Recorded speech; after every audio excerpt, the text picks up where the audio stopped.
मेरा ये मानना है कि बाबर आजम को ना तनवीर भाई के होते हुए किसी और बंदे की ज़रूरत नहीं है। कल तनवीर भाई ने ट्वीट किया बाबर आजम के लिए कि जी बाबर आजम का ये जो एक तो बाबर आजम ने रिकॉर्ड तोड़ा ना फास्टेस्ट 12,000 रन्स का, और प्लस उन्होंने कल एक अच्छी इनिंग भी खेली पेशावर ज़ल्मी के लिए। तो कहते हैं कि जो लोग बोलते हैं बाबर आजम इंटरनेशनल T20 का प्लेयर नहीं है, तो मुझे ये बताओ कि क्रिस गेल कितना बड़ा प्लेयर था इंटरनेशनल T20 का, वो भी तो लीग्स का सुपरस्टार था।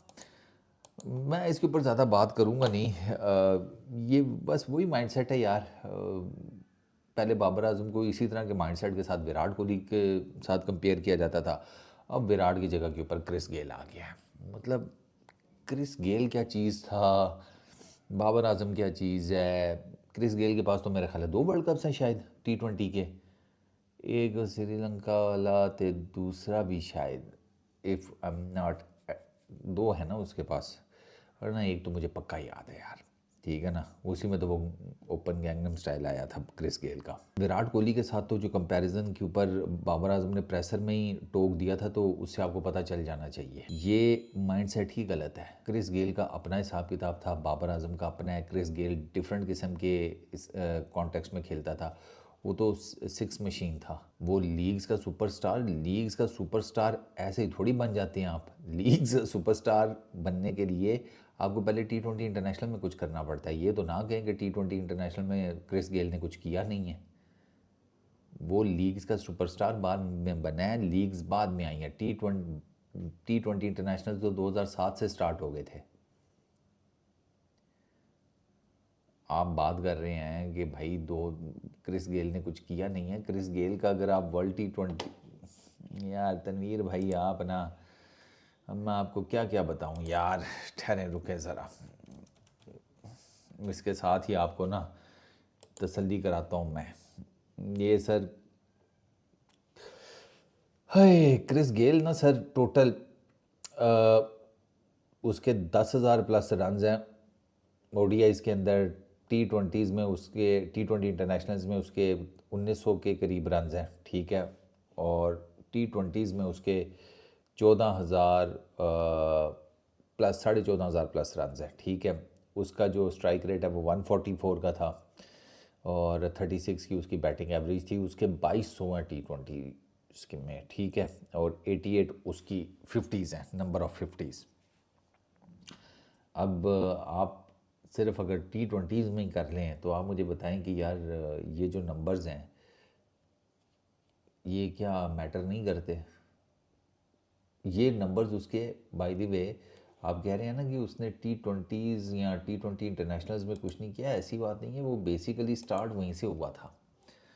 वो टेस्ट क्रिकेट में भी मार धाड़ करता था, वो ODI क्रिकेट में भी करता था। उसका बेसिकली रेपुटेशन थी सिक्स हिटिंग मशीन की। तो वो सिक्स हिटिंग मशीन की रेपुटेशन पे ना उसको जनाब उन्होंने लीग्स में ना, जिसे कहते हैं कि उठा लिया था। आपको पता है कि ये, मैं आपको एक मैच बताता हूँ। ये ICC वर्ल्ड 20 है 2007 का। ठीक है, और उसमें क्रिस गेल ने सेंचुरी मारी थी 57 बॉल्स के ऊपर 200 प्लस के स्ट्राइक रेट के साथ। ये क्रिस गेल का चौथा T20 इंटरनेशनल बनता है। ठीक है, और उसके बाद उसके मल्टीपल जिसे कहते हैं ऐसे स्कोर्स हैं जो कि हाई स्ट्राइक रेट्स के साथ हैं।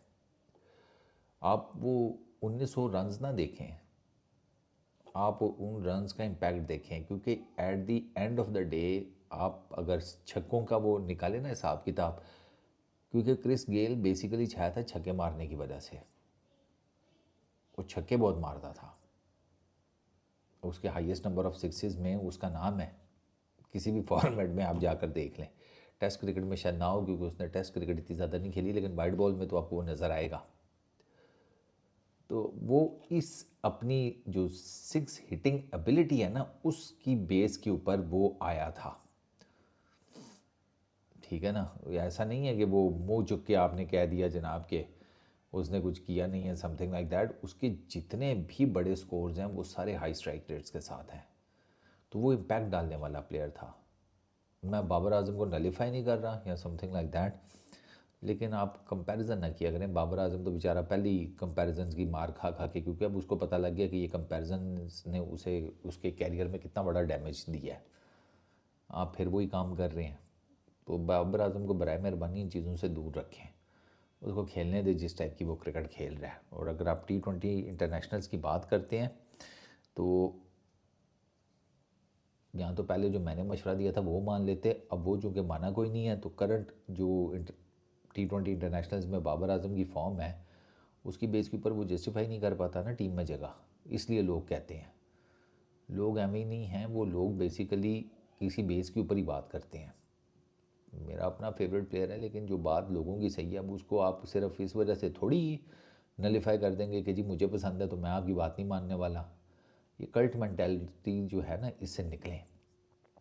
आपके लिए प्रायोरिटी आपकी टीम होनी चाहिए, ना कि उसका कोई इंडिविजुअल प्लेयर। ये मैं सबको कह रहा हूँ।